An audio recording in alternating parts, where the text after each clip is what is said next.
فاروق امین Qureshi DIG Karachi ہوتے تھے. تو اس میں جو ایڈوائزر تھے وہ ان کا کام تھا یہ جو میڈیا اور پولیس کے درمیان جو فاصلے ہو چکے تھے, بہت زیادہ اختلافات تھے, فاصلے تھے, اس کو دور کرنے کے لیے. لیکن جب میں وہاں گیا تو مجھے وہاں جا کر بڑی بڑی رقموں کی انہوں نے آفر دی, اور انہوں نے مجھ سے یہ کہا کہ آپ نے جو ہے نا وہ الطاف حسین کے خلاف, MQ کے خلاف ایک پروپیگنڈا مہم چلانی ہے, یعنی آپ کی خبریں ایسی ہونی چاہیے کہ ہر چیز ان کے خلاف جائے. تو اس سے مجھے اعتراض ہوا کہ میں ایک پروفیشنل جرنلسٹ ہوں اور میں کسی کے سیاسی مفادات کے لیے کام نہیں کرتا. لہذا میں نے پھر جو ہے وہ 3 مہینے میرے ان کے ساتھ رہا, اور 3 مہینے میں پھر جتنے فیک جو انہوں نے کیسز بنائے, اس زمانے میں جتنے ہائی پروفائل کیس, خاص طور پہ چودھری اسلم صاحب بنائیں یا کوئی بھی بنائے, سب فیک ہوتے تھے, جعلی کیسز ہوتے تھے. تو میں نے پھر اس پر احتجاجاً جو ہے وہ ریزائن کیا, اور میں نے ان کے ساتھ کام نہیں کیا 3 مہینے بعد. اچھا مشیر بھائی, آپ نے جیسا کہ بتایا بطور پولیس کا میڈیا سیل بھی آپ دیکھتے رہے, اور CM صاحب کے ساتھ بھی آپ وابستہ رہے بطور ایڈوائزر. تو پولیس کے ساتھ جو لوگوں کے معاملات ہیں, ان کے اندر بہت سی چیزیں ایسی ہوتی ہیں جو کہ پس پردہ ہوتی ہیں. آپ کی نالج میں وہ ساری چیزیں ہیں, تو کیا آپ اس پہ کچھ لگکشائی کرنا چاہیں گے کہ کچھ ایسے انہونے واقعات بھی ہوں کہ جس میں واقعی میں ہم اپنی پولیس فورس کو کہہ سکیں کہ واقعی میں یہ کام انسانی تقاضوں کے ہم آہنگ تھا, اور اس میں واقعی میں کوئی ایسی چیز تھی کہ جس سے ہماری عوام کو ریلیف مل سکا, یا واقعی میں بس وہ سراسر ایک روٹین کا معمول تھا؟ دیکھیں, پولیس فورس جو ہے نا وہ تو ایک ادارہ ہے جس میں جو ہم نیچے جو جتنے بھی لوگ ہیں انہوں نے جو ہے نا فرمانبرداری کرنی ہے. اپنے جو فورس کا جو ایک سسٹم ہوتا ہے ڈسپلن کا, وہ ہے. لیکن جو آپ کی پوسٹیں ہیں, سارے بڑی پوسٹیں ہیں, آپ کا اگر IG لگ رہا ہے, آپ کا DIG لگ رہا ہے, آپ کے SSPs لگ رہے ہیں, وہ سیاسی بنیادوں پہ لگ رہے ہیں. سیاسی بنیادوں پر وہ CSP بھرتی ہو رہے ہیں, اور سیاسی بنیادوں پر ان کی پوسٹنگ ہو رہی ہے. تو وہ پھر کس کے لیے کام کریں گے؟ حکومت وقت کے لیے. تو اب آپ دیکھنے کا کہ مسلم لیگ کی حکومت تھی تو ان افسران نے مسلم لیگ کے لیے 2 نمبر کام کیے. جب پیپلز پارٹی کی حکومت آ گئی تو انہوں نے پیپلز پارٹی کے لیے 2 نمبر کام کیے. تو پولیس بیسکلی جو میں نے سیکھا ہے 40 سالوں میں, پولیس جو ہے وہ حکمران جماعت کے سیاسی مفادات کے دفاع کرتی ہے, اور اس کے لیے سچ بھی کرتی ہے اور جھوٹ بھی کرتی ہے, ان کو کوئی پرواہ نہیں ہوتی اس کی. اچھا, آپ کی بہت زیادہ تحقیقاتی رپورٹنگ کرائم کے حوالے سے رہی ہے. جی. شہر کے اندر مختلف کرائمز کے کنگز رہے ہیں جنہوں نے مبینہ طور پہ کئی سیاسی جماعتوں کو سپورٹ بھی کیا ہے. جی. چاہے وہ شہر کے وسطی علاقے ہوں, چاہے وہ غربی علاقے ہوں, آپ دونوں طرف کی خبر رکھتے ہیں. جی. کچھ ان کرمنلز کا بتائیے کہ جن کا نام سن کے اس شہر کے لوگ تھر تھر کانپا کرتے تھے, اور اس شہر کے اندر ان کا ڈنکا بچا کرتا تھا. کون کون سی سیاسی جماعتیں ان کے در پہ آتی تھی مدد کے لیے؟ دیکھیں, یہ 80 کی دہائی تک تو یہ تھا کہ جو کراچی میں ہر علاقے کے اندر ایک غنڈہ راج تھا. کسی جگہ ایک غنڈہ گروپ ہوتا تھا, اور کسی جگہ 3-4 غنڈہ گروپ بھی ہوتے تھے. ایسے بھی مختلف علاقوں میں الگ الگ یعنی وہ تھا, اور ان کی جو ہے نا دھاک بھی تھی. لیکن اگر آپ یہ بولیں کہ بالکل کوئی ایسا خوفزدگی کا ماحول, نہیں, یہ نہیں تھا. اس وقت یہ تھا کہ کیونکہ پولیس, لوگ تھانوں کے قریب سے گزرنا پسند نہیں کرتے تھے, پولیس سے دور رہتے تھے, اور جو سرکاری اداروں میں بھی جو ہے نا لوگوں کے مسائل بہت تھے. تو یہ سارے جو مسائل ہوتے تھے, حتیٰ کہ علاقے کی صفائی کروانی ہے, بجلی کا مسئلہ ہے, ٹیلی فون لگوانا ہے آپ نے, تو یہ سارے جو MNA MPA لوگ جو ہوتے ہیں وہ کیونکہ پبلک کی رسائی تک ان تک کم ہوتی تھی, اور بہت کم ایسے جو ممبران ہوتے تھے جو پبلک کی مدد کرتے تھے. تو یہ جو غنڈہ ناصر ہوتے تھے, یہ ان سارے کاموں کو پبلک کی, یعنی ایک سمجھے کہ سوشل ویلفیئر مدد ان کی ہوتی تھی. تو پبلک کو یہ پتا تھا کہ کوئی مسائل ہوں تو ان کے پاس جانا ہے. بعض علاقوں میں ایسے غنڈے بھی تھے جنہوں نے اپنے کچھ ذریعہ معاش رکھا ہوا تھا, ان کے پاس ایک بڑی آمدنی آتی تھی, وہ یتیم بچیوں کی شادیاں بھی کراتے تھے, لوگوں کو راشن بھی دلواتے تھے. تو ان کی پبلک سے بہت زیادہ تھی, اور لوگ ان کے کہنے پہ ووٹ ڈالتے تھے. تو اس زمانے میں کیونکہ یہ راج تھا جو ہے نا 80 کی دہائی میں, تو آپ دیکھیں قومی اتحاد وغیرہ کے بعد یہ جماعت اسلامی کا یا مسلم لیگ کا یا جمعیت علماء پاکستان کا, تو وہ ان سیاسی جماعتوں کی بھی یہی مجبوری تھی کہ جہاں جہاں یہ غنڈہ ناصر ہوں گے وہ ان کو اپنی تنظیم کا حصہ تو نہیں بناتے تھے, لیکن ان کو الیکشن کے لیے بھی یوز کرتے تھے, اور ان کو پولیٹیکل سپورٹ بھی کرتے تھے. یہ تو پوری کراچی میں تھا. تو یہ جو کیونکہ جب یہ 86 میں جب یہ پختون مہاجر فسادات ہوئے, اس فسادات کے بعد جہاں پہ جو MQ اکثریتی علاقے تھے, وہاں کے جو غنڈہ راج ہے ان کی کیونکہ کمر ٹوٹ گئی, اب ان کا غنڈہ راج سسٹم ختم ہو گیا. تو ان میں سے بعض لوگوں نے جو ہے وہ 87 کا جب بلدیاتی الیکشن ہوا اور MQ کو ایک بڑی تاریخی کامیابی ملی, اور جو ہے نا پھر میئر کراچی بھی MQ کے آئے اور میئر حیدرآباد بھی MQ کے آئے, تو اس وقت یہ جو غنڈہ راج تھے انہوں نے پھر ایم کیو ایم کا رخ کیا اور انہوں نے ایم کیو ایم سے یہ طے کیا کہ ہم ابھی غنڈہ راج برقرار نہیں رکھیں گے اور ہم ایم کیو ایم کے فکر و فلسفے کو اپنائیں گے اور کام کریں گے.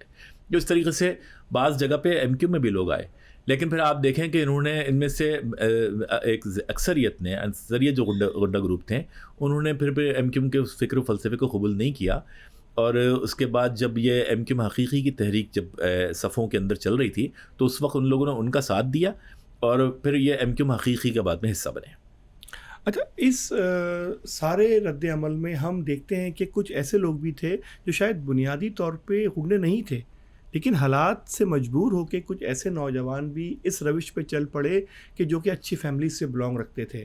آپ یقینی طور پہ ان کو بھی جانتے ہیں اور ان کے حوالے سے بھی آپ کے پاس کچھ انسائڈ سٹوریز ہیں. ہمیں کچھ ان نوجوانوں کا ذکر کریں جو اپنی تعلیمی سرگرمیاں چھوڑ کے اس تاریک راہ پہ چل پڑے اور ان کا انجام ایک خاتمے کی صورت میں ہوا, اور دنیا آج ان کو شاید پہچانتی بھی نہیں کہ ان کا ماضی کتنا شفاف ہوا کرتا تھا. دیکھیں, یہ جو ایم کیو ایم کے اندر جو ہے نا جو ایلیمنٹ ہے یہ تو سب پڑھا لکھا یا اگر کم پڑھا لکھا بھی تھا تو لیکن وہ کسی کرائم سے نہیں جڑا ہوا تھا, کیونکہ ایم کیو ایم کے اندر کسی کرائم کی گنجائش ہی نہیں تھی اور الطاف حسین اس کو بالکل سپورٹ نہیں کرتے تھے. اگر کوئی بھی شخص کمپلین لے کے 90 چلا گیا, جب تک الطاف حسین پاکستان میں رہے الطاف حسین ان کمپلینس کو خود دیکھا کرتے تھے اور وہ اگر ان کے جانے کے بعد بھی کچھ حد تک جو ہے وہ امپلیمنٹ ہوا, آہستہ آہستہ یہ امپلیمنٹ ختم ہوا. لیکن آپ یہ دیکھ لیں کہ یہ سارے لوگ جب آپریشن کراچی اسٹارٹ ہوا تو اس وقت تو الطاف حسین کا یہی میسیج تھا نا کہ آپ اپنا نہ کوئی ہتھیار رکھے گا اور نہ کوئی جو ہے نا وہ کوئی ایسی ایکٹیویٹیز کرے گا اور کوئی مقابلہ نہیں کرے گا, نہ حقیقی کا مقابلہ کریں گے نہ فوج کا مقابلہ کریں گے. آپ انڈر گراؤنڈ ہو جائیں گے, آپ اپنے رشتہ داروں کے پاس چلے جائیں, لیکن آپ نے سیاسی سرگرمی میں حصہ نہیں لینا, خاموش بیٹھ جانا ہے. تو ہوا یہ کہ یہ تو الطاف حسین کیونکہ ریاستی اداروں سے ٹکراؤ نہیں چاہتے تھے تو یہ چیز شروع ہوئی, لیکن اس کا ایک دوسرا پہلو بھی سامنے آیا. ہوا یہ کہ اب جو بھی ایکٹیویٹیز ہوئیں, کیونکہ جب اس ایم کیو ایم حقیقی آئی اور ان کے جو مسلح دستے تھے پھر انہیں کارروائیاں کی تو کسی نے ذاتی طور پر انفرادی طور پر اس کا مقابلہ بھی کیا اور کسی نے نہیں بھی کیا. لیکن جب ایف آئی آر کٹتی تھی تو آپ دیکھیں اس زمانے میں ایف آئی آر میں 12 نام 15 نام 20 نام 25 نام وہ کس کے دلتے تھے؟ وہ اس علاقے کے یونٹ یا سیکٹر کے ان لوگوں کے دلتے تھے جن کا خود پولیس کو نہیں پتا تھا کہ یہ کسی کرائم میں کبھی ماضی میں تو رہے نہیں ہیں, لیکن پولیس نے اس وقت آپریشن کا سہارا لے کر ان کو ایف آئی آروں میں نامزد کرنا شروع کیا. ہوا یہ کہ اس طریقے سے کراچی میں کئی ہزار جو مہاجر ورکرز تھے ان پر ایک کرمنل ٹھپا لگ گیا. لیکن وہ سارے لوگ جو ہے نا انہوں نے کوئی لڑائیاں نہیں کی, لیکن ان میں سے کچھ ایسے باغی تھے, کچھ ایسے تھے جن کے ساتھ اب مثال کے طور پہ بعض لوگ مجھے بتاتے ہیں کہ ان کے گھر پہ کئی یعنی ریڈ ہوتے تھے. یعنی ایک دن کے اندر ایک دن میں 150-200 ریڈ بھی ہوئے ہیں, ایک مہینے میں 150-200 ریڈ بھی ہوئے ہیں. اب آپ بتائیں 30 دن میں جب کسی کے گھر پہ 150 ریڈ ہوں گے تو وہ اس کے پاس وہ تنگ آمد بد جنگ آمد والی بات ہو گئی. اچھا پھر بھی ایسا ہوا کہ یہ نہیں ہوا کہ پھر وہ ایم کیو ایم کی کوئی لیڈرشپ ان کو پھر استعمال کرتی رہی. انہوں نے کارروائیاں بھی کی, انہوں نے قتل بھی کیے, انہوں نے بہت ساری چیزیں کی, سب چیزیں اپنی جگہ ہیں. لیکن ان کے جو پیچھے تھے وہ ایک نیٹ ورک تھا, وہ حصہ تھا. مقصد یہ کہ بہت سے جیسے پولیس افسران قتل ہوئے تو ان پولیس افسران کو پولیس کے اندر ہی لوگ ہوتے تھے جو پھر ان لوگوں کو یوز کر کے اپنے لوگ قتل کراتے تھے. تو یہ بہت ساری چیزیں بیسکلی یہ ایک ناقص پالیسی کا نتیجہ ہے. میرے خیال میں جب ایک ایف آئی آر ہوتی ہے جب کوئی پرائیویٹ سطح پہ کٹواتا ہے, ایک ہوتا ہے ریاستی ادارے کی طرف سے جو نامزد یعنی پولیس خود جو کاٹتی ہے, تو پولیس نے اس میں یہ گڑبڑ کر کے ایک ناقابل تلافی نقصان کراچی کو پہنچایا اور کراچی میں پھر کئی لوگ جو ہے نا یعنی سینکڑوں ہزاروں کی تعداد میں لوگ کرمنلز قرار دیے گئے. تو یہ لوگ بالکل یعنی کرائم میں تو نہیں تھے, یہ بعد میں پولیس کی ان کارروائیوں کے بعد شامل ہوئے. اچھا, کراچی میں ایک دور ایسا بھی رہا موشد بھائی کہ جب شہر کے اندر لوگوں کے اندر مذہبی رجحان دیکھنے میں آیا. بہت سے لوگوں نے اپنا رجحان مذہبی جماعتوں سے وابستہ کیا اور مذہبی جماعتوں کے ساتھ جب وہ وابستہ ہوئے تو ان کو اس وقت شاید سپورٹ بھی تھی اور شاید ان کے لیے آسانیاں بھی تھی. مگر جب وہ رجیم بدلا اور نیا اقتدار کا ہما بیٹھا کسی اور کے سر پہ تو پھر انہی کے خلاف کارروائیاں ہونے لگی, انہی کو ریاست کا باغی قرار دے دیا گیا. ذرا اس موضوع پہ بھی بیان کریں کہ وہ جو سارا نیکسس آیا, وہ جو سارا ایک بھیڑ چال شور آیا, وہ کہاں کھو گیا, اس کے پیچھے کیا حقائق تھے؟ دیکھیں 77 سے پہلے جو پاکستان تھا وہ مختلف تھا اور 77 کے بعد جو ہوا وہ مختلف ہوا. جب یہ افغانستان میں جو معاملات جب خراب ہونا شروع ہوئے اور پھر سوویت یونین جو ہے وہ وہاں پہ آ گئی، تو 79 سے جو ہے نا پھر یہ ہوا کہ جو ریاستی ادارے تھے ان کو ضرورت پڑی مذہبی تنظیموں کی. حالانکہ اس سے پہلے ان کو کامیابی ان کو بھی نہیں مل رہی تھی، طاقت ضرور تھی، وہ پاپولر بھی تھے کہ جماعت اسلامی ہو گئی، جمعیت علماء پاکستان ہو گئی یا JUI ہو گئی، لیکن ان کی ایک جو کمزور پہلو تھا وہ یہ تھا کہ یہ ساری تنظیمیں سیاسی معاملات میں حصہ تو لیتی تھیں لیکن آپس میں لڑائیاں جھگڑے بھی کرتی تھیں. اس کی وجہ سے پبلک منتشر تھی ذہنی طور پہ مذہبی اعتبار سے، مسئلہ کی بنیادوں پہ یہ لوگ بالکل لڑتے تھے. مسجدوں پہ قبضے ہوتے تھے، مسجدوں کے اندر چھریاں چاقو گولیاں چلتی تھیں. یہ سب چیزیں ہم نے اس دور میں اپنی آنکھوں سے دیکھی ہیں. اب اس کے بعد ہوا یہ کہ جب یہ فیصلہ ہوا کہ سوویت یونین، کیونکہ اس زمانے میں بڑا ایک پبلسٹی ہو گئی کہ سوویت یونین بس اب یہ گھسنے والا ہے، اس کو کراچی کا ساحل چاہیے، کراچی کا سمندر چاہیے، تو ایک بڑی خوف کی فضا تھی اور لوگوں کے اندر یہ ایک عدم تحفظ کا احساس جاگا اور یہ ہوا کہ ہم نے پاکستان کو بچانا ہے، ہم نے کراچی کو بچانا ہے. تو اس وقت پھر جو ان کی 9 تنظیمیں ہوتی تھیں، افغان مجاہدین اس کو بولا جاتا تھا، یعنی سرکاری طور پہ ان کو افغان مجاہدین کا نام دیا گیا تھا، پورے عالمی سطح پہ نام دیا گیا تھا. تو ان کے جو ہے نا دفاتر پھر پاکستان بھر میں کھولے گئے اور ان دفاتر سے باقاعدہ ایک سسٹم تھا کہ پھر جو جہاد کے لیے جو ہے نا آغاز ہوا کہ بھرتیوں کا. تو یہاں پہ لوگ بھرتی ہوئے اور ان جہادیوں کو جو ہے نا ریاستی ادارے سلوٹ کیا کرتے تھے، سلام کیا کرتے تھے اور انہیں قومی ہیرو قرار دیا کرتے تھے. تو اس وجہ سے جو ہے نا جب آپ کو پتہ ہے کہ جب ریاست کسی کو قومی ہیرو قرار دیتی ہے تو پبلک کا رجحان بڑھتا ہے، نوجوان بڑی تیزی سے اس چیز کی طرف آئے اور جہادی ایلیمنٹ آنا شروع ہوا. ہاں یہ ہے کہ سوویت وار کے دور میں جو بھی جہادی ایلیمنٹ تھا وہ کرمنل نہیں تھا. انہوں نے افغانستان میں جنگیں لڑی ہیں لیکن انہوں نے جو ہے نا وہ پاکستان میں کوئی کرائم میں وہ انوالو نہیں تھا، کوئی ایسی کبھی کارروائی رپورٹ نہیں ہوئی. تو یہ رجحان آیا. لیکن یہ جو آپ کہہ رہے ہیں کہ انہی جہادیوں کو اب ان کے خلاف چیزیں شروع ہوئیں یا وہ موسٹ وانٹیڈ بن گئے، تو وہ دوسرا وہ جو جہادی کلچر ہے وہ تھوڑا سا مختلف ہے.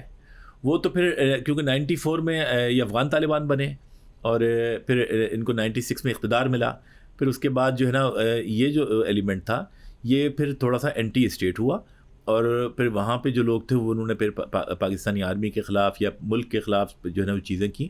اس کے بعد پھر ان کو جو ہے نا وہ کرمنل قرار دیا گیا یا ان کو دہشت گرد قرار دیا گیا. اچھا، اس وقت ہم دیکھتے ہیں کہ جو ہمارے ساتھ منسلک ممالک ہیں بالخصوص بھارت، وہ اپنی پراکسی وار کے ذریعے ہمارے ملک کو مستقل ٹارگٹ کیے ہوئے ہیں، لیکن اللہ کے فضل سے اور ہماری فوج کی قربانیوں کی وجہ سے ملک ہمارا ہر دفعہ کامیاب ہوتا ہے. ابھی حالیہ کچھ معاملہ بلوچستان کے اندر دیکھا گیا کہ جہاں پہ بڑی کہہ لیجیے کہ شورش مچی، بڑا شور مچا، لیکن الحمدللہ حالات پہ قابو پا لے گیا. کچھ اس حوالے سے اظہار خیال کریں کہ اصل وجوہات کیا تھیں، محرکات کیا تھے، لوگوں کو اس قدر بے چینی ہے اس سب معاملے کے حوالے سے؟ دیکھیں یہ جو بلوچوں کی علیحدگی تنظیمیں ہیں، ان کو بلوچ رائے عامہ کی سرپرستی تو حاصل نہیں ہے. ان کو بھارت نے ہمیشہ دیکھیں مٹھی بھر ہیں، چند یہ مختلف تنظیمیں اٹھا لیں، بعض میں ایسے ہیں کہ یہ صرف 200 بندوں کی ایک تنظیم ہے. آپ کے سامنے BN ہے کہ یہ گلزار امام پکڑے گئے تو وہ کتنے لوگ تھے ان کے ساتھ. اسی طریقے سے اور چھوٹی چھوٹی تنظیمیں ہیں، یہ 100-150 کے قریب تنظیمیں ہیں، بعض میں تو صرف 100, 50, 20, 25 لوگوں کی بھی تنظیم ہے. تو وہ یہ دنیا کو ایسا دکھانا چاہتے ہیں کہ یہ جیسے بہت زیادہ تنظیموں کو لاکھوں لوگ ان کے ساتھ ہیں. نہیں، لاکھوں لوگ ان کے ساتھ نہیں ہیں. تو اب یہ جو نیٹ ورک چل رہا ہے بیسکلی یہ کچھ اس کا جو سرا ہے، مرکز ہے، وہ ہے ایران میں، ایرانی بلوچستان کے اندر. اور وہاں پر یہ جو بھارتی انٹیلیجنس ہے، ان کے کچھ لوگ اور کچھ لوکل ان کو سپورٹ حاصل ہے، وہ پھر یہاں پہ ان کو کمانڈ کرتے ہیں، ان کو فنڈنگ کرتے ہیں اور ان کو ہتھیاروں کی سپلائی کرتے ہیں، تو وہ ان کو یوز کرتے ہیں. تو اب یہ ہوا کہ جب بھارت نے اس میں کچھ انعامی رقم بھی رکھی تھی کچھ سال پہلے، بھارت نے یہ رکھا تھا جو تنظیم کے حملے زیادہ ہوں گے اور اس میں جو ہے نا زیادہ لاسز بتائے جائیں گے تو ان کو پیسہ زیادہ ملے گا. تو اس میں ہوا یہ کہ اس میں پھر یہ جو فتنۃ الہندوستان ہے BLF، پھر ان کو جو ہے نا انعام ملا. پھر اس کے بعد ایک دفعہ BLF ڈاکٹر اللہ نظر والی، پھر ان کو بھی انعام ملا. تو یہ ان کے جو فنڈ کی جو ہر سال جو شرح ہوتی ہے وہ اس میں بھارت ان کو بڑھاتا رہا، بھارت ان کو کھلا عام سپورٹ کر رہا ہے، کوئی چھپ کے نہیں کر رہا. تو یہ جو چیزیں ہیں یہ بس یہ کوئی ایسی ایکٹیویٹیز کر رہے ہیں کہ یہ کسی طریقے سے پبلک میں اور جو ہے نا فورسز میں یہ تناؤ بڑھ جائے اور حالات ایسے بگڑ جائیں کہ خانہ جنگی جیسی کیفیت ہو جائے. خانہ جنگی کی اس کیفیت میں یہ فائدہ اٹھانا چاہ رہے ہیں. تو وہ کوششیں تو ہیں، لیکن میرے خیال میں اب یہ چیز نہیں ہے کہ اب پاکستانی عوام کو نہیں پتہ، ہر بچے کو پتہ ہے کہ یہ جو علیحدگی پسند تحریک ہے ان کے پیچھے بھارت کام کر رہا ہے۔ مجھے بھائی کراچی کا جب بھی ذکر ہوتا ہے تو مسائل کے ایک انبار سامنے آ جاتا ہے، چاہے کوئی بھی سیاسی جماعت ہو وہ کراچی کے نام پر ہی ووٹ لیتی ہے اور کراچی کے مسائل کا ہی رونا روتی اپنی مدت مکمل کرتی ہے، لیکن عوام جہاں پہ تھے اس سے کہیں زیادہ پستی میں 5 سال کے بعد چلے جاتے ہیں، اور پھر نئی دفعہ ان کو یہی آس ہوتی ہے کہ اب کی بار فلاں آئے گا اور ہمیں زنجل سے نکالے گا۔ نہ کراچی میں پانی کا مسئلہ حل ہو رہا ہے، نہ روڈیں کا مسئلہ حل ہو رہا ہے، نہ بجلی کے مسائل حل ہو رہے ہیں۔ اس سارے مسئلے میں آپ سب سے زیادہ ذمہ دار کس کو سمجھتے ہیں، بالخصوص جو کراچی کے عوام پانی کو ترس رہے ہیں اور اس پانی کی کمی اور شارٹیج کا شکار ہیں، جو کہ ہمیشہ ہم سنتے ہیں کہ اب ختم ہو جائے گی؟ اس کا کیا انسائٹ ہے آپ کے پاس جو ہم بتانا چاہیں گے؟ دیکھیں، جو کراچی کے جو بنیادی جو مسائل ہیں، پانی، بجلی، گیس، سڑکیں، انفراسٹرکچر اور ساری چیزیں، یہ تو آپ کیا سمجھتے ہیں کہ یہ حالات کی وجہ سے یہ سب پلانٹڈ ہیں؟ دیکھیں، یہ جو میں تو حکومت کے ساتھ بھی رہا ہوں اور میں اپوزیشن کے ساتھ بھی رہا ہوں اور میں پرو اسٹیبلشمنٹ بھی رہا ہوں، اسٹیبلشمنٹ کے ساتھ میرے زبردست کنیکشن تھے۔ یہ وہاں پہ ایک فارمولہ ہے، وہ کہتے ہیں کہ پبلک کو نا پورے رائٹس نہیں دینے چاہیے۔ مثال کے طور پہ میں آپ کو ایک بڑی شخصیت کا بتا رہا ہوں کہ وہ مجھ سے کہنے لگے کہ ایک گاڑی گفٹ کرنا چاہتے تھے مجھے، میں لینا نہیں چاہتا تھا، تو انہوں نے مجھ سے کہا کہ یار پھر آپ جو ہے نا کبھی بڑے آدمی نہیں بن پاؤ گے۔ تو میں نے بولا کس وجہ سے؟ میں تو اپنے علم سے، اپنی قابلیت سے، اپنے کام سے بڑا آدمی بن سکتا ہوں، اور مجھے اس کا کوئی شوق نہیں، میں تو اپنا مشن سمجھ کے کام کر رہا ہوں۔ انہوں نے بولا دیکھیں، بڑے آدمی کے لیے بنیادی طور پر نا وسائل چاہیے۔ میں نے کہا میں یہ چاہتا ہوں، میری خواہش ہے کہ یہ کراچی پورا صحیح ہو جائے، کراچی کی سڑکیں آئیڈیل بن جائیں، اور کراچی میں جو ہے نا مسائل نہ ہو، کراچی کو میں جب دیکھوں میرا دل خوش ہو جائے، مجھے یہاں کو چھوڑنے کے، یہاں سے جانے کا دل نہ چاہے، بلکہ کسی شخص کا بھی نہ چاہے، تو میں اس کراچی کو ایسا بنانا چاہتا ہوں۔ تو انہوں نے بولا کیوں، آپ ہمارے دشمن ہیں؟ تو میں نے بولا نہیں، میں تو آپ کا دوست ہوں، میں چاہتا ہوں آپ کے ہاتھوں سے یہ کام ہو۔ تو انہوں نے بولا یہ بات یہ ہے کہ اگر یہ سارے چیزیں حل ہو گئیں تو پھر ہمارا کیا ہوگا؟ میں نے بولا آپ کا کیا؟ انہوں نے بولا آپ پولیٹکس کو یا حکومت کو کیا سمجھتے ہیں کہ یہ کوئی قومی فریضہ ہے یا کوئی جو ہے نا خدمت خلق ہے؟ میں بولا میں تو یہی سمجھتا ہوں۔ تو بولا نہیں، یہ ایک بزنس ہے، ہم جب پولیٹکس میں آتے ہیں تو ہماری کروڑوں روپے، اربوں روپے کی انویسٹمنٹ ہوتی ہے، ہم جو ہے نا یہ اربوں روپے خرچ کرتے ہیں، اپنا سی ایم لگواتے ہیں، اپنا گورنر لگواتے ہیں، اپنے منسٹر لے کے آتے ہیں، اپنے اراکین اسمبلی منتخب کراتے ہیں۔ اب آپ یہ بتائیں کہ اگر پبلک جو ہے وہ ان کے سڑکوں کا مسئلہ بھی حل ہو جائے، بجلی کا مسئلہ بھی حل ہو جائے، ایجوکیشن کے مسئلے بھی حل ہو جائیں، پانی کا مسئلہ بھی حل ہو جائے، تو پبلک اس کے بعد کیا کام رہ جائے گا پبلک کے پاس؟ میں نے ان سے سوال کیا، میں نے کہا مجھے نہیں پتا کہ کیا کام رہ جائے گا، آپ بتائیں۔ تو انہوں نے بولا کہ پھر آپ تو ہمارے دھندے پہ لات مار رہے ہو، اس واسطے کہ پھر پبلک کے پاس جب یہ وسائل بنیادی پورے ہو جائیں گے تو پبلک یہ سوچے گی کہ میرا بچہ بھی چیف منسٹر بن جائے، میرا بچہ بھی گورنر لگ جائے، میرا بچہ بھی ڈی آئی جی لگ جائے، تو وہ تو پھر ہمارے دھندے میں شامل ہونے کی کوشش کریں گے۔ آپ چاہتے ہیں کہ یہ اتنا بڑا بزنس ہم پبلک کے حوالے کر دیں، تو لہٰذا اگر یہ جب تک مسائل میں الجھے رہیں گے تب تک یہ حکومت کرنے کا خواب نہیں دیکھیں گے۔ ہم ان کو یہ خواب نہیں دکھانا چاہتے، ان کو لہٰذا ہم نے ہمیشہ الجھا کے رکھنا ہے۔ تو آپ دیکھیں یہ سارے مسئلے جو ہیں یہ ایسا نہیں ہے کہ یہ جو ہے نا حل نہیں ہو سکتے۔ اللہ کا شکر سے پاکستان کے پاس بڑے وسائل ہیں، سب کام ہو سکتے ہیں۔ جو میں کہہ رہا ہوں موجودہ وسائل جو بھی کے ایم سی کو یا اداروں کو ملے ہوئے ہیں وہ وسائل ہی صحیح استعمال ہو جائے تو ان وسائل سے جو ہے وہ کراچی کے سارے مسئلے حل ہو سکتے ہیں۔ لیکن یہ بھی بڑی بدقسمتی اور بڑی المیہ ہے ہمارا کہ میں آپ کو ترقیاتی جو ہمارا بجٹ ہوتا ہے کراچی کا جو ترقیاتی بجٹ ہوتا ہے، یہ آپ کیا سمجھتے ہیں پورا لگتا ہے؟ میری تو بڑی بڑی حکومتی عہدیداروں کے ساتھ اور یہ سارے سرکاری افسران کے ساتھ بیٹھ کے ساری چیزیں ہماری ہوئی ہیں۔ بھائی ٹوٹل 40% لگتا ہے، 40%، 60% جو ہوتا ہے جو برسر اقتدار تنظیمیں ہوتی ہیں ان کو بطور گفٹ ملتا ہے کہ وہ اپنے تنظیمی معاملات دیکھیں اور اپنے لوگوں کو سیٹل کریں۔ وہ پبلک کے لیے نہیں ہوتا، وہ پیسہ جو حکومت نے مختص کیا ہوا ہے سرکاری فنڈ میں دکھایا جاتا ہے کہ اتنے ارب روپے سڑکوں کے لیے، اتنے ارب روپے فٹ پاتھوں کے لیے ہیں یا پانی کی لائنیں ڈالنے کے لیے ہیں، وہ پیسے کھا لیے جاتے ہیں۔ اور اس میں سب شامل ہیں، کسی ایک کو بھی آپ بری جمع کرا نہیں دے سکتے، سارے اسٹیک ہولڈرز فائدہ اٹھا رہے ہیں اس سے۔ جو آپ ان کے بیانات سے سمجھ سکتے ہیں کہ وہ کتنے خوش ہیں۔ جو خلاف بول رہا ہے نا سمجھے کہ اس کو حصہ نہیں مل رہا، اور جو نہیں بول رہا سمجھے کہ اس کو حصہ مل رہا ہے۔ محترم جناب مبشر فاروق صاحب کے ساتھ گفتگو مزید بڑھاتے ہیں اور ہمارے ساتھ جڑے رہیے. ملتے ہیں ایک چھوٹے سے بریک کے بعد.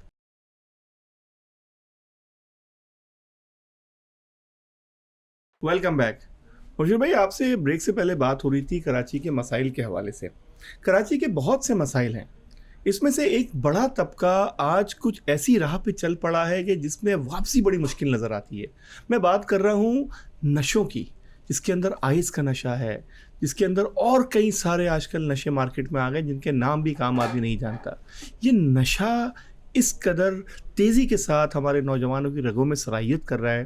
کیا اس نشے سے چھٹکارا پانا، اس کا تدارک ہونا ممکن ہے؟ کیا لگتا ہے آپ کو اس کی کس طرح بیخ خنی کی جا سکتی ہے؟ دیکھیں، نشے کا مسئلہ یہ ہے کہ انسان جو ہے نا بہت زیادہ خوشی میں یا فرسٹریشن میں، غم میں، سب چیزوں میں نشے کی طرف جاتا ہے، مایوسی میں بھی جاتا ہے. اب یہ جو کراچی میں جب یہ پہلا تو یہ 70 کی دہائی میں ایک زمانے میں جو یہ پاکستان میں جو ہے نا الاؤ بھی تھا، جیسے افیم الاؤ تھی اور کچھ چیزیں ایسی الاؤ تھیں، اور لیگلی الاؤڈ تھی؟ لیگلی، جی. اچھا. اور یہ اس کے جو ہے نا اس کے کچھ مخصوص دکانیں ہوتی تھیں جہاں سے یہ پبلک خرید سکتی تھی. اس کی گولیوں کی صورت میں ملتا تھا اور نشہ ہوتا تھا، وہ اس میں لوگ وہ بھی ہوئے. اب سوویت وار کے بعد جب افغان مہاجرین کی کوئی بڑی پالیسی نہیں بنائی گئی، آنکھ بند کر کے یہ پاکستان میں جہاں چاہے ٹھہر جائیں، تو اس میں بہت سارے خراب لوگ بھی اس میں شامل ہوئے، اور پھر اسلحہ کلچر بھی یہاں پہ انٹروڈیوس ہوا اور منشیات کلچر بھی ہوا. تو فرسٹ ٹائم جو چیز جو وہ ہوئی وہ ہیروئن تھی نا. تو ہیروئن میں نوجوانوں کو پتہ نہیں تھا. اب ہوتا یہ تھا کہ اس زمانے میں اس کو پھیلانے کے لیے باقاعدہ ان ڈرگز مافیا نے پورے گروپ تشکیل دیے. وہ لوگ اس کو سگریٹ میں تھوڑا تھوڑا بھرتے تھے، معمولی سی مقدار میں، اور یہ دوستوں میں بیٹھ کے جیسے گیدرنگ میں سگریٹ پلا دیتے ہیں. بس وہ اگر کسی نے 2-4 بار وہ سگریٹ پی لی پھر اس کے لیے مشکل ہو جاتا تھا اس کو چھوڑنا. تو یہ لوگوں کو پہلی بار اتنے خوفناک نشے کا پتہ چلا. اس سے پہلے تو یہ تھا نا کہ شراب تھی یا چرس تھی. ہیروئن نے تو بڑا تباہی پھیلائی، اور لاکھوں نوجوان، صرف کراچی میں کوئی چند سالوں میں 20 لاکھ نوجوان اس معاملے میں ملوث ہوئے ہیروئن میں. اچھا، اس کے بعد پھر یہ آپ دیکھیں، یہ اب جب یہ لوگ یہ دیکھتے ہیں نا کہ پبلک میں ایک اویئرنیس آنے لگتا ہے، لوگوں میں ایک بات سمجھ میں آ گئی کہ ہیروئن کے یہ بڑے نقصانات ہیں. ہیروئن سے تو پورا گھر تباہ ہو جاتا ہے، بندہ برباد ہو جاتا ہے. تو ان لوگ پھر اس کی شرح گرنے لگی، ہیروئنچیوں کی تعداد میں بتدریج کمی آئی.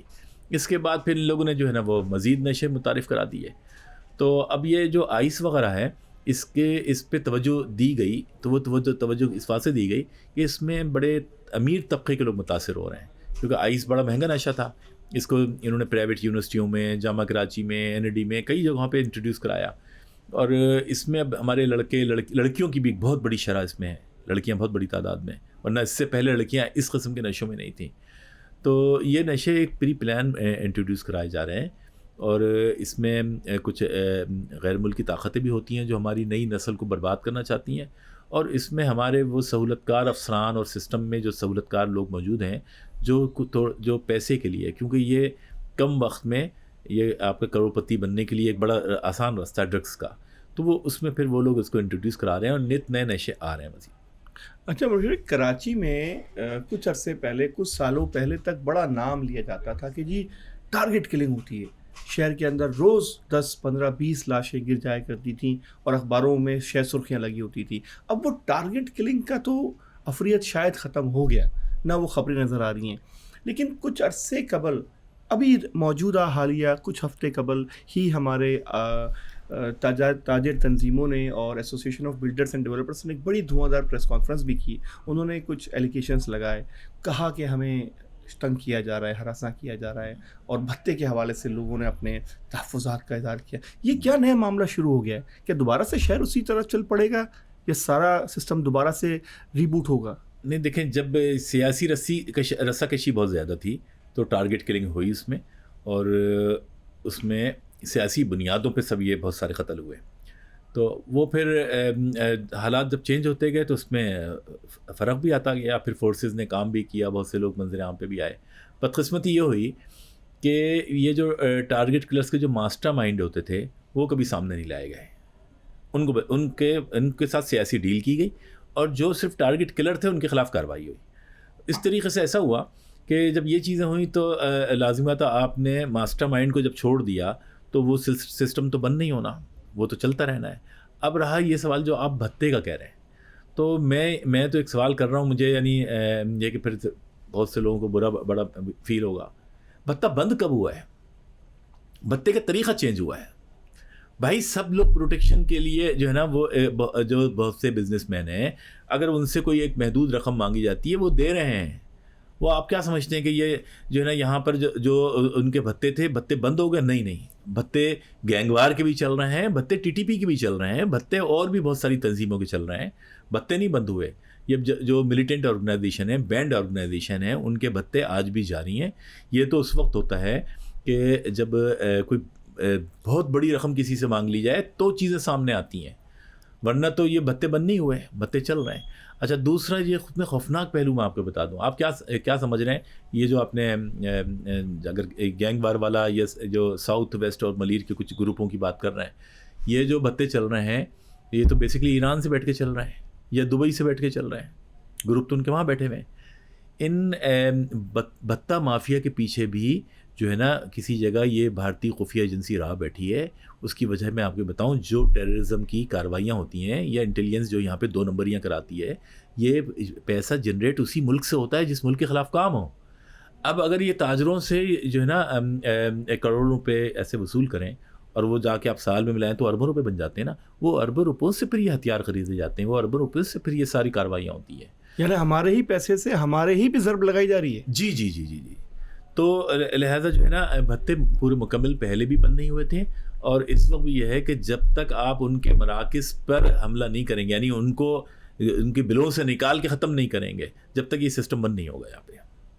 پھر دوسرا یہ ہے کہ جو ہمارے پاس جو سہولت کار ہیں, ابھی تک سہولت کاروں کے خلاف بڑی کارروائی نہیں ہوتی. ان کو تو سسپینڈ کیا جاتا ہے, ہٹایا جاتا ہے. ان کے خلاف باقاعدہ کارروائی کون سی ہوتی ہے؟ تو وہ ان کے خلاف بھی کوئی عبرتناک قسم کا ان کو جو ہے نا نشانہ بنایا جائے سرکاری سطح پر, تو پھر معاملات آپ کے حل ہوں گے. اچھا, کراچی کے اندر جب کرفیو لگتے تھے, جب ہڑتالیں ہوتی تھیں, جب ٹائر جلتے تھے, تو ماورا عدالت قتل کا بڑا ایک نام ہوتا تھا. بڑے بڑے لوگ اس میں اپنے اپنے کالم میں کہتے تھے کہ شہر کے اندر ایک نئی ہوا چل پڑی. بہت بڑے بڑے نام اس میں تاریخ راہوں میں کھو گئے. ہمارے ایک ہی سٹی سے تعلق رکھنے والے دوسرے سٹی نہیں جا پاتے تھے. وہ شہر کا جو دور جس کے اندر اس قدر ہراسمنٹ ہوتی تھی, اس قدر ڈر و خوف ہوا کرتا تھا, آج اس شہر میں نظر نہیں آتا. آپ اس سارے سینیریو کو, اس سارے سسٹم کو جس کے اندر آج شہر کے اندر ایک شہری آرام سے واک بھی کر سکتا ہے, اپنے فیملی کے ساتھ گھوم بھی سکتا ہے, کیا آپ سمجھ سکتے ہیں کہ آج کا سٹی واقعی میں سیف سٹی بن چکا ہے؟ کیا کراچی واقعی میں آئیڈیلی ایک رہنے کے لیویبل سٹی بن چکا ہے؟ دیکھیں, جو آپ کرفیو والی زمانے کی بات کر رہے ہیں, تو ماورا عدالت قتل اس دور میں تو خیر نہیں ہوئے. کرفیو والے دور میں, کرفیو والے جو دور تھا, مگر میں سمجھتا ہوں کہ وہ زیادہ اچھا دور تھا, کیونکہ اس دور میں آپ کراچی کے کسی بھی حصے میں سفر کریں آپ کو کوئی خطرہ نہیں تھا.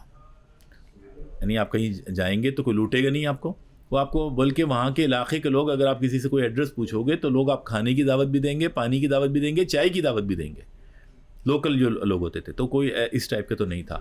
اور کرفیو اس لیے لگتے تھے کہ وہ ایک پلانٹیڈ, چاہے وہ حکمرانوں میں سے کوئی کرا رہا ہو یا اسٹیبلشمنٹ میں سے کہیں سے بھی کوئی کرا رہا ہو, لیکن اگر وہ کراتے تھے کہ کوئی فسادات کراتے تھے, کوئی بڑا کرائم کراتے تھے, وہ کبھی کبھی ہوتا تھا. لیکن اس وقت جو ہے کرفیو جب لگتا تھا, فوج آتی تھی, تو یہ جو کراچی کے شہری ہیں وہ خوش ہوتے تھے. مجھے یاد ہے کہ میں خود اس وقت چھوٹا تھا, تو جب یہ فوجی کھڑے ہوتے تھے تو ہماری ایک ہی خواہش ہوتی تھی کہ جو کرفیو کا وقفہ ہوگا تو ہم نے جلدی سے جا کے نا اس سے ہاتھ ملانا ہے, تاکہ کل ہم جو ہے نا جب اسکول جائیں تو ہم وہاں پہ بڑا فخر سے سب کو بتا سکیں کہ ہم نے وہ فوجی سے ہاتھ ملایا. تو یہ لوگوں میں اور فوج میں جو اس وقت کرفیو والا دور میں جو پیار ہوتا تھا, محبت ہوتی تھی, وہ آپ تصور بھی نہیں کر سکتے. لوگ کھانا پکاتے تھے اور فوجیوں کے لیے کھانے لے کے جاتے تھے, اور یہ فوج کے آنے سے لوگ خوش ہوتے تھے. فوج کی وجہ سے تو کبھی مسئلہ نہیں ہوا. یہ جو کچھ سیاسی ایلیمنٹ تھے وہ یہ فسادات کراتے تھے یا وہ گیم کھیلتے تھے. ہمارے شہر کے اندر اس وقت ایک بڑا خلا ہے. سیاسی طور پہ کوئی ایسا چہرہ نظر نہیں آتا, کوئی ایک ایسا ویکیوم ہے جو شاید کوئی بھرنے کو تیار نہیں ہے, یا جو بھرنے کو تیار ہے تو اس کو لوگ قبول نہیں کر رہے. اس خلا کا, اس سیاسی ویکیوم کا کتنا آپ عمل دخل دیکھتے ہیں ہماری سیاسی قیادت کے فقدان کے اندر اور اس شہر کی ذبوحانی کے حوالے سے؟ دیکھیں, میری ذاتی رائے یہ ہے کہ جب یہ مختلف تنظیمیں جو ہے وہ فیل ہو گئیں, پھر یہاں پر جو ہے نا وہ جب ایم کیو آئی, تو میرے خیال میں وہ خلا تو پر ہوا وہ ساری چیزیں. لوگ آج بھی کراچی میں جو ہے نا اگر ویکیوم ہے, وہ اس کی وجہ یہ ہے کہ وہ آپ نے مائنس الطاف کیا ہوا ہے. مائنس الطاف کی وجہ سے پبلک تو کسی اور کو لیڈر تسلیم کرنے پہ تیار نہیں ہے, لہٰذا وہ خلا پیدا ہو گیا ہے. وہ الطاف حسین کو اگر وہ پابندی ہٹ جائے, اگر وہ جو ہے نا منظر عام پہ آ جائیں, یعنی ان کو آزادی مل جائے, تو یہ خلا پھر ختم ہو جائے گا. آج بھی ان کی اکثریت ہے. اب جب کوئی ڈیلیور کرے گا تو لوگ اس کو تب مانگیں گے نا. تو یہاں پر تو جو بھی تنظیمیں ہیں انہوں نے ڈیلیور کچھ بھی نہیں کیا, تو لہٰذا جو ہے نا وہ پبلک ان پر اعتماد کرنے کو تیار نہیں ہے. اتنی سی بات ہے. کراچی کی جو موجودہ کہہ لیجئے کہ قیادت ہے, جو بلدیاتی قیادت ہے یا جو صوبائی قیادت ہے, اس میں سے کئی لوگ کراچی ہائٹ ہیں, اور وہ کراچی کو اپنا شہر کہتے ہیں, اپنے آپ کو کراچی کا بیٹا کہتے ہیں, اور ان کے ہر بیان میں یہ شامل ہوتا ہے کہ کراچی ہمارا ہے, ہم کراچی کے ہیں. کیا آپ حقیقی طور پہ سمجھتے ہیں کہ اگر ایسا ہے تو کراچی کے مسائل حل نہیں ہو جانے چاہیے تھے, یہاں کے لوگوں کو ریلیف نہیں مل جانا چاہیے؟ کراچی ہمارا اس لیے ہے کہ کراچی کو لوٹنا ہے, تو ہمارا ہے, ہم مل کے لوٹیں گے اس کو. تو وہ لوٹ رہے ہیں یہاں پہ. تو کام کیا کر رہے ہیں؟ اگر کوئی بھی بلدیاتی نمائندے ہیں تو کون سی سڑک بن گئی, کون سے پانی وہ ہو گیا. آپ صرف یہ جو بجٹ ہوتا ہے سارا ترقیاتی فنڈ کا, یہ اس کی آڈٹ کرا لیں, اس کو چیک کر لیں, اور یہ جو کانٹریکٹر ایسوسی ایشنز ہیں ان کے لوگوں کو بٹھا لیں, اور آپ معلوم کر لیں کہ سارا فنڈ کہاں چلا گیا, تو آپ کے سامنے آ جائے گا یہ. تو یہ لوگ کیسے جو ہے نا بول سکتے ہیں؟ یہ تو بولیں گے کراچی ہمارا ہے, اس واسطے کہ لوٹنے کے لیے کوئی اور شہر میں اتنی جگہ چیزیں نہیں ہے نا بھائی. بالکل درست فرما رہے ہیں. اچھا, آپ نے اتنے سارے انویسٹیگیٹو جرنلزم کے ایکسپیرینسز کے اندر بہت سے ایسے لوگوں کو بھی دیکھا جو کہ اپنی ذاتی زندگی کے اندر بڑے نیک تھے. بظاہر ان کا کردار دنیا کی نگاہوں میں کچھ بھی ہو, لیکن وہ کچھ ایسے نیکی کے کام بھی کرتے تھے کہ جو وہ رابن ہوڈ کہنا جانے لگے. اس میں آپ نے کچھ لوگوں کا ذکر بھی کیا. ذرا کچھ ان لوگوں کے حوالے سے بھی بتائیں جو کہ لوگوں کے اندر ایک ہلکا احباب بھی رکھتے تھے, اور جن کو لوگ اپنا گرو اور اپنا دردماندہ بھی سمجھتے تھے. کرمنل ہوں یا ٹیررسٹ ہوں, کوئی بھی ہوں, یہ بہرحال کوئی ایسے نہیں ہوتے کہ کوئی خونی درندے دیکھنے میں یا ملنے میں. یہ بھی ہم جیسے انسان ہوتے ہیں, اور کوئی حالات نے, واقعات نے, رد عمل نے ان کو یا تو کرمنل یا دہشت گرد بنایا ہوتا ہے. لیکن ان کے اندر بھی ایک بہرحال ایک اچھا انسان کسی نہ کسی جگہ, چاہے سوئے ہوا ہو یا تھوڑا سا جاگا ہوا ہو, لیکن ہوتا ضرور ہے. تو میرا جو تجربہ رہا تو وہ تو یہ رہا کہ یہ جو کرمنلز ہیں اصل میں یہ جب کرائم کرتے ہیں تو ان کے اندر ایک بے چینی, خلش پیدا ہو جاتی ہے. اب اس کو دور کرنے کا طریقہ کیا ہے؟ مثال کے طور پہ آپ دیکھیں, سب سے زیادہ آپ کو پتہ ہے کہ کراچی میں جو دیگیں بٹتی ہیں بریانی, جو مفت میں جو چیزیں, سب سے زیادہ یہ آپ کے جو ہے نا منشیات فروش, جو منشیات کے ڈیلر ہیں وہ دیتے ہیں. یہ لنگر کی تقسیم جو ہوتی ہے, جی جی, عبدالرشا غازی پہ, اور نہیں, میں کوئی آپ کو یہ نہیں کہہ رہا کہ کہاں ہوتی ہیں, میں یہ بات کر رہا ہوں کہ کراچی بھر میں سب سے زیادہ جو اگر جو اس میں دیگیں بریانی بٹتی ہے یا قورمہ بٹتا ہے یا کھانے پینے کا جو پبلک کو, یہ منشیات فروش والے کرتے ہیں, صحیح ہے, یا جوئے والے کرتے ہیں, کہ اپنی اس خلیش کو دور کرتے ہیں, صحیح نا. اسی طریقے سے جو ہے نا وہ کوئی کرمنل بھی ہوگا تو وہ کرمنل کس وجہ سے, اس کا وہ دیکھنا پڑتا ہے کہ وہ کون سا کرمنل ہے. کرمنل کی بھی اقسام ہوتی ہیں, تو ان میں جو ہے نا ان میں بھی بہرحال انسانیت کا مادہ ہوتا ہے. میں نے کئی جگہ ایسے دیکھے ہیں کہ کرمنل نے بڑے نیکی کے کام بھی کیے ہیں, تو یہ کوئی ایسی وہ نہیں ہے. لیکن یعنی اس کا تعلق یہ اس طریقے سے نہیں ہے کہ یہ اگر ہم ان کے نیکی کی وجہ سے یا ان کے اچھے کام کی وجہ سے پھر ہم ان کو بالکل کلیئر قرار دے دیں, یا ان کو اس برائی کی وجہ سے پیور کرمنل قرار دیتے, تو دونوں پہلو دیکھنے چاہیے بہرحال. اچھا, جب ایک نوجوان یا کوئی ایک چھوٹی عمر کا شخص کسی بھی وجہ سے کنوکٹڈ ہو کے جیل چلا جاتا ہے تو کہتے ہیں کہ شاید اگر وہ کرائم میں نہ بھی ہو, لیکن جب وہ جیل سے نکلتا ہے تو وہ پکا کرمنل بن جاتا ہے. کیا اس بات میں صداقت ہے؟ اس میں بالکل صداقت ہے. اگر صرف جیل نہیں, پولیٹکس کے لیے بھی جو ہے نا وہ بڑی امپورٹنٹ جگہ ہے جیل جو ہے. اگر کوئی اچھا پولیٹیشین اس وقت تک نہیں بن سکتا جب تک وہ اچھی طریقے سے جیل نہ گزارے. جیل جتنی اچھی گزارے گا اس کو ٹریننگ ہوتی ہے. جیل میں جو ٹریننگ ہوتی ہے وہ دنیا کے کسی یونیورسٹی انسٹیٹیوٹ میں نہیں ہوتی. تو چاہے وہ کرائم کے ہو, تو تو اگر ایک بندہ چلا گیا تو سب سے پہلے تو دنیا اس کو سیکھنے کو مل جائے گی کہ وہ جیل حکام جو اس کے ساتھ کریں گے، جو ماڑی پہ کریں گے، پھر اس کی جو سرچنگ میں کریں گے، تو وہ بیچارے کے ساتھ ایسا سلوک ہوگا. اس کے بعد اس نے وہاں پر جو اندر گروپس ہوتے ہیں جیل کے اندر، جیل کے اندر تنظیموں کے یونٹس بھی ہوتے ہیں، جو تنظیموں کے لوگ پکڑے جاتے ہیں ان کے اپنے اپنے یونٹس بھی ہوتے ہیں، اور جیل میں ایک سسٹم ہوتا ہے. تو وہ اگر آپ نے یا تو پولیس کو پیسہ کھلائے یا پھر وہ جیل کے سسٹم کے ساتھ چلے جائیں تو وہ پھر آپ کو پروٹیکشن بھی دیتے ہیں. تو وہ پروٹیکشن اگر آپ کو مل جائے گی تو وہ لوگ اتنا اچھا ٹرین کریں گے. دیکھیں مجھے ایک دفعہ یاد ہے کہ وہ حاجی لالو صاحب سے میں نے پوچھا کہ میں نے بولا آپ جو ہے نا آپ پہ تو بڑے چارجز بھی آتے ہیں، تو پھر یہ آپ بندہ جو مرڈر کرواتے ہیں تو پھر یہ، تو انہوں نے بولا کہ جب میرا آپ یہ سمجھے کہ جب میں جیل جاتا ہوں تو پھر میں اپنے مخالفین کا مرڈر کرواتا ہوں، جب میں باہر ہوتا ہوں تو میں مرڈر نہیں کرواتا. جیل جا کے کراتے ہیں. جیل میں جو کوئی پولیٹیشین ہے یا کوئی ایسا بندہ ہے، وہ جب جیل میں جا کے بیٹھے گا تو اس پہ کوئی چارج تو نہیں لگے گا نا. تو جیل میں جب تک بیٹھا رہے گا وہ اپنے مخالفین کو مرڈر کراتا رہے گا، وہ سکون میں رہے گا. وہ باہر ہو کے اگر کرائے گا تو اس کے لیے مسائل ہوں گے. تو جیل ایک پوری تربیت ہے، چاہے وہ عام کرمنل ہو یا پولیٹیشینز ہو. میں نے کسی ایک ادارے کے بڑے اچھے میرے دوست تھے، تو میں نے ایک دن ان سے پوچھا کہ یار یہ بڑا الزام آپ لوگوں پہ لگتا ہے کہ آپ لوگوں کو پہلے سے پتہ ہوتا ہے کہ اگلا حکمران کون ہوگا، تو یار یہ مجھے بھی طریقہ سکھائیں، مجھے تھوڑا سا انفارمیشن مل جائے. تو انہوں نے بولا کہ اس میں آپ کو کوئی انفارمیشن کی ضرورت نہیں ہے، آپ ویسے پہچان لیا کریں کون حکمران بنے گا اگلا. تو میں نے بولا کیسے پہچانوں؟ تو انہوں نے بولا کہ جس پر زیادہ سختی ہوئی ہو، جس نے جیل زیادہ کاٹی ہو، اور جس پہ زیادہ تشدد ہوا.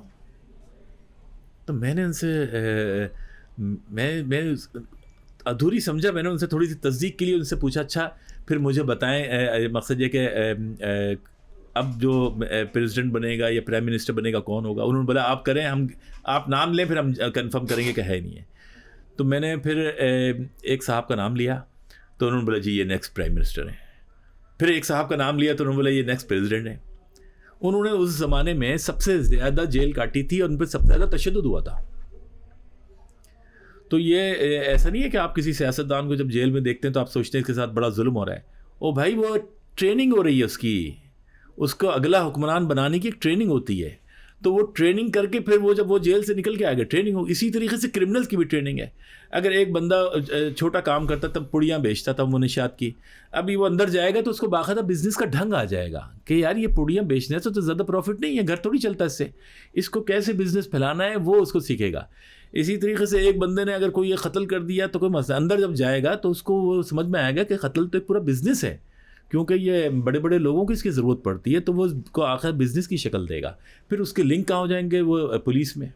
جیل پولیس سے زیادہ تو کرائم کوئی بھی نہیں کراتا. سب سے زیادہ تو کرائم کرانے والے اور تربیت دینے والی یہ جیل پولیس ہے. تو اور جیل پولیس میں جتنے امیر ہوتے ہیں، یہ ہماری کراچی پولیس تو مفت کی بدنام ہے، کیوں یہ تو بیچارے جو ہے نا ڈرگز مافیا سے کھا رہے ہیں، آرگنائز کرائم سے پیسے کما رہے ہیں.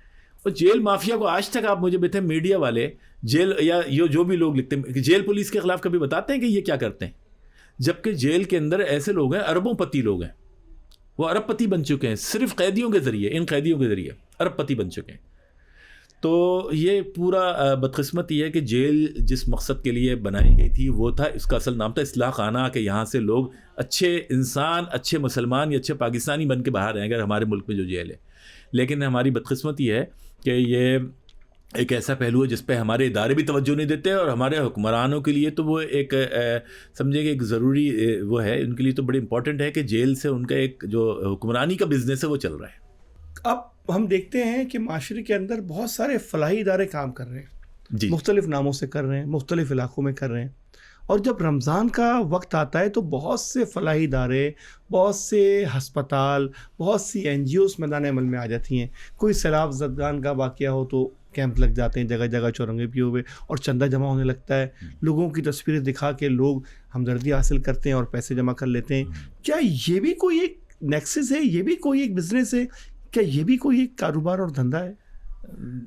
دیکھیں یہ تو ہر دور میں رہا ہے کہ جو خدمت خلق کے نام پہ جو 2 نمبریاں ہیں، تو اس کی مختلف وجوہ. ایک تو بلیک منی بھی اس میں آپ وائٹ کر سکتے ہیں، دوسرا یہ ہے کہ آپ غیر ملکی فنڈنگ بھی حاصل کر سکتے ہیں. دیکھیں پاکستان میں نا یہ 90s تک بھی ان کی جو تعداد تھی پاکستان میں جو NGOs کی، ان کی تعداد تھی 97,000 ٹوٹل پاکستان میں. جی یہ 97,000 NGOs تھی، فلاحی ادارے تھے. پھر بھی غربت، پھر بھی مسائل، پھر بھی پریشانیاں، پھر بھی سب چیزیں رہی ہیں. تو یہ 97 کیا کر رہے ہیں؟ آپ کیا سمجھ رہے ہیں کہ سارے خدمت خلق کریں؟ نہیں، میں تو کسی ایک کو بھی صحیح نہیں سمجھتا. لیکن چلو یہ ہے کہ بعض ادارے ایسے ہیں کہ کم از کم اگر وہ کچھ 2 نمبریاں کر رہے ہیں تو بہت سارے اچھے کام بھی ہو رہے ہیں، بہت سارے غریبوں کا بھلا بھی ہو رہا ہے. لیکن اس میں جو اکثریتی جو NGOs ہیں وہ بیسکلی یا تو کسی فورن مشن پہ ہیں، یا وہ جو ہے وہ اپنی بلیک منی کو وائٹ کر رہے ہیں، یا وہ کوئی اسپائی نیٹ ورک چلا رہے ہیں. جی یہ ساری NGOs کے پیچھے جو ہے نا وہ گیم ہے. تو بہرحال 9/11 کے بعد کافی سختیاں تو ہوئی ہیں، بہت سی NGOs کو پھر بینڈ بھی کیا گیا اور ان کے لائسنس بھی کینسل کیے گئے. لیکن بہرحال مکمل طور پہ ابھی تک اس کا خاتمہ نہیں ہوا ہے. لیکن پہلے جو تھا 90s کے، اس کے مقابلے میں بڑی حد تک تدارک ہوا ہے اس کا. مبشر فاروق صاحب کے ساتھ گفتگو مزید دلچسپ رخ اختیار کرے گی مغرب بریک کے بعد.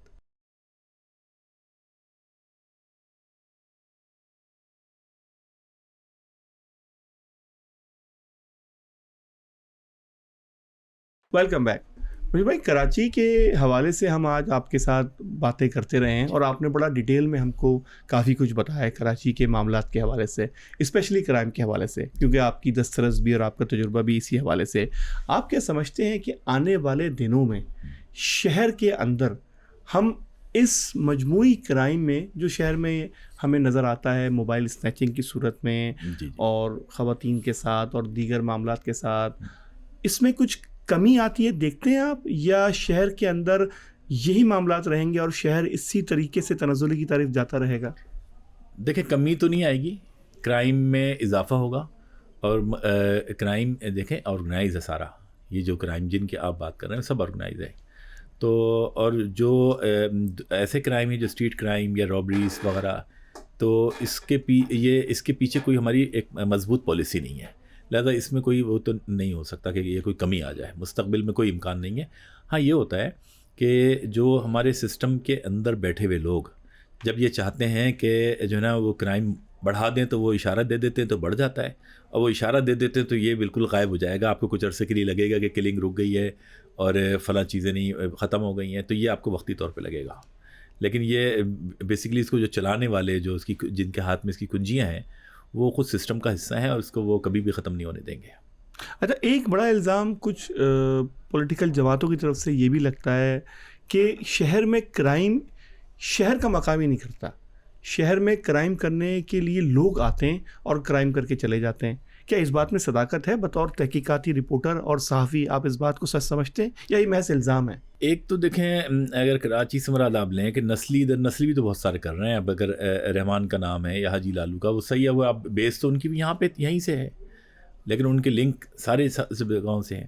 تو ایسے لوگ بھی ہیں جو جن کا تعلق کراچی سے ہے. لیکن ہاں یہ ہے کہ ایک بہت بڑی تعداد ہے جو دوسرے صوبوں سے آتی ہے. اس کی وجہ ہے کہ کراچی کا جو ایک ماسٹر پلان ہوتا ہے وہ نہیں ہوا. کہ آپ دیکھیں اتنا بڑا شہر ہے، اب آپ جا کے پشاور میں اس طریقے سے رک جاؤ یا کوئٹہ میں رک جاؤ تو آپ نظروں میں آ جاؤ گے، ایک نہ ایک دن آپ کو پوچھا جائے گا بھئی آپ کیوں ہو. لیکن اور آپ وہاں پہ اتنا آسان بھی نہیں ہے کہ آپ بزنس کر لو یا کوئی کام کر لو. لیکن وہ چیز یہاں پہ تو یہاں پر ایک تو ایلیگل امیگریشن بھی بہت ہے اور لیگل بھی ہے کہ دوسرے صوبوں سے جو پاکستانی بھائی ہمارے وہ بھی آ رہے ہیں، لیکن ایلیگل بھی ہے. تو ان لوگوں کے لیے کوئی ایک جامع پالیسی نہیں بنائی. دیکھیں ایک علاقہ ہوتا ہے، اس میں ہوتا ہے نا کہ اتنے لوگوں کے لیے ہم پینے کا پانی پرووائڈ کریں گے، اتنے لوگوں کے لیے سڑکیں بنائیں گے، ایک انفراسٹرکچر ہوتا ہے، ایک وسائل ہوتے ہیں. اب آپ نے اچانک پورا پاکستان یہاں پہ کود پڑے، لوگ آئے، اور یہاں باقاعدہ پولیٹیکل پارٹیوں نے اپنے جو اکثریت کو اقلیت میں، اقلیت کو اکثریت میں بدلنے کا جو فارمولہ ہے نا، اس کے تحت بھی یہاں پہ انہوں نے امیگریشن کرائی ہے. اور باقاعدہ کرائم کے لیے بھی باقاعدہ یہاں پہ جو کرمنلز ہیں، ڈکیت ہوتے ہیں، ہاؤس رابری جو ہوتے ہیں، یہ سب کے لیے باقاعدہ جو ہے نا ورکنگ ہوتی ہے. اور وہاں سے گروپ آتے ہیں، وہ یہاں پہ بطور وزٹ آتے ہیں. جیسے 3 مہینے آئے، 3 مہینے میں ان کو ایک ٹارگٹ ہوتا ہے کہ ہم نے 50 ڈکیتیاں کرنی ہے اور ہم نے اتنے پیسے کمانے ہیں. وہ چلے جائیں گے، نیا گروپ آئے گا، وہ 3 مہینے انجوائے کریں گے، مری میں گھومیں گے، پاکستان میں اور جگہ گھومیں گے، باہر بھی چلے جائیں گے، انجوائے کریں گے، پیسہ کمایا اتنا. پھر اس کے بعد وہ دوبارہ آئیں گے تو وہ دوسرا گروپ آ جائے گا, وہ 3 مہینے وارداتیں کرے گا. تو بہت ساری یہ ہاؤس رابریز چیزیں, کرائم, یہ دوسرے صوبوں سے آتے ہیں اور جاتے ہیں, جو پرماننٹ یہاں نہیں رہتے. ایسی تعداد بھی بہت بڑی ہے.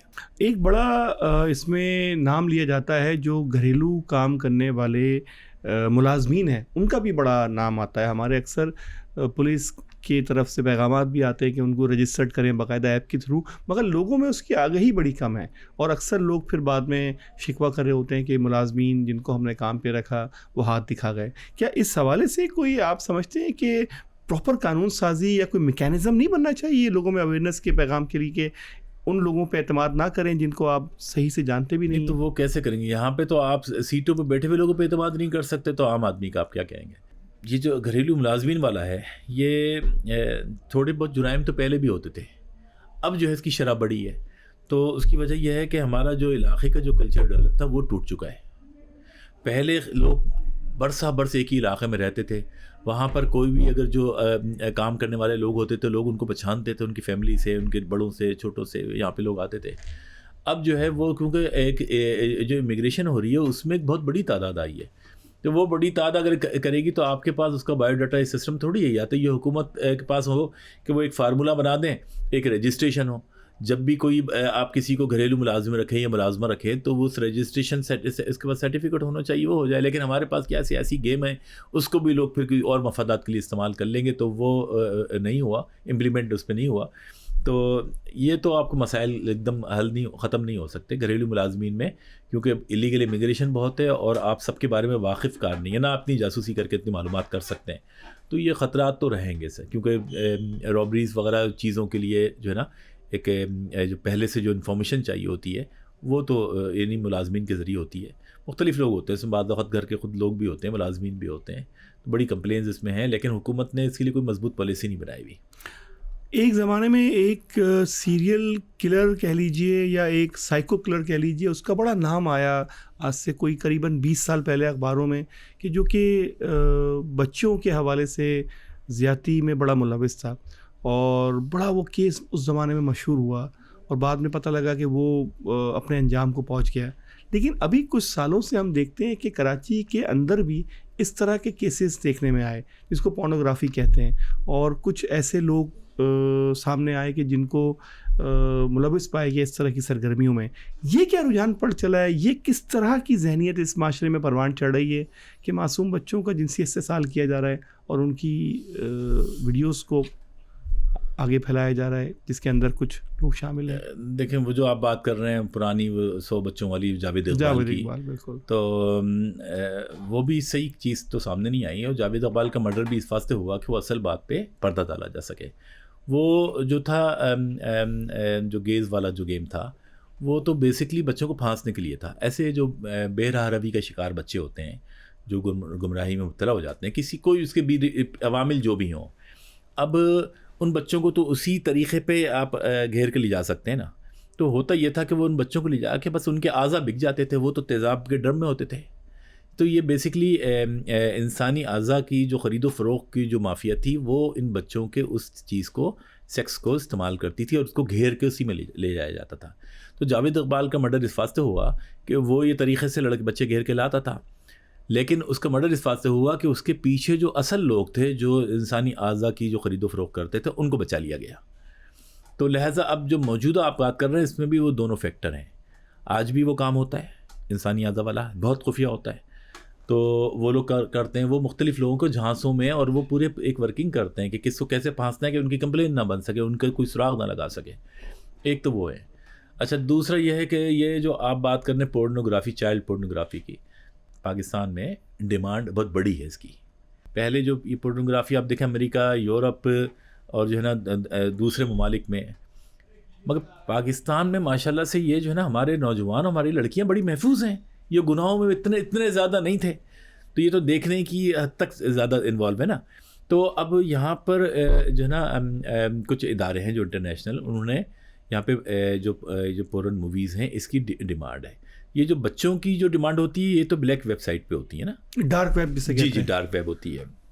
لیکن یہ جو عام پورنوگرافی ہے اس کی بھی ڈیمانڈ بڑی ہے, اور وہ کمپنیوں نے یہاں پہ رکھا ہے کیونکہ یہاں کے لوگوں کا اسٹیمنا شاید ان کو زیادہ نظر آ رہا ہے, اور یہاں پر بہت ساری جو ہے نا جو ان کے لوگ ہیں وہ ان میں کچھ یعنی چیزیں میں آپ کو بتا نہیں پا رہا، تو وہ اس وجہ سے یہاں پہ ریٹ اچھے مل رہے ہیں. اس میں پر گھنٹہ کے حساب سے وہ پورنوگرافی میں جو ورکر ہوتے ہیں ان کو پر گھنٹے کے حساب سے اچھی بڑی رقم ملتی ہے. تو کیونکہ یہاں پر گمراہی بھی پھیلی ہے، سوشل میڈیا کے ذریعے فحاشی بھی پھیلی ہے، بہرا روی بھی پھیلی ہے، پھر فرسٹریشن بھی پھیلی ہے، پھر اس کے بعد جو ہے نا وہ حالات جو روزگار کے ذرائع ہیں وہ بھی بڑے محدود ہوئے ہیں. تو لہٰذا یہ جو انڈسٹری ہے تھوڑی سی اس وجہ سے ترقی کر گئی، لیکن یہ خفیہ طور پہ اس کو کوئی سرکاری سرپرستی حاصل نہیں ہے. اور جو کیسز نظر آتے ہیں وہ بھی خالی خال، اور وہ بھی ہیں کہ شاید وہ رپورٹ ہو جاتے ہیں یا کوئی گرفت میں آ جاتے ہیں. یہ جو کچھ کیسز تو جیسے آئے ہیں تو وہ تو جو جنسی مریض ہوتے ہیں ان لوگوں کے کر کے کیسز کچھ آئے ہیں جو چھوٹے موٹے آپ نے دیکھو گے 5 لڑکوں کے ساتھ یا 15 لڑکوں کے ساتھ اس حد تک جو انوالو ہے. یہ باقاعدہ کوئی مافیا نہیں ہے، یہ تو جنسی مریض ہیں. یہ تو ان کی تعداد تو ہے اچھی خاصی. کچھ کے اختیار میں ہے کہ وہ ہمت کر رہے ہیں، بہت سارے یہاں پہ دل میں سوچ رہے ہیں، کر نہیں پا رہے بیچارے. مجھے بھائی آج کی اس نشست کے اندر ہم آپ کے ساتھ بہت سی باتیں ڈسکس کر چکے، اور ہم آپ کی اس گفتگو سے چاہیں گے کہ آگے بھی مستقل میں فیضیاب ہوں. لیکن آج کی اس نشست کے لیے ہم آپ کے دلی طور پہ شکر گزار ہیں اور چاہیں گے کہ آپ ہمیں مزید آئندہ کی نشست کے لیے بھی وقت دیں.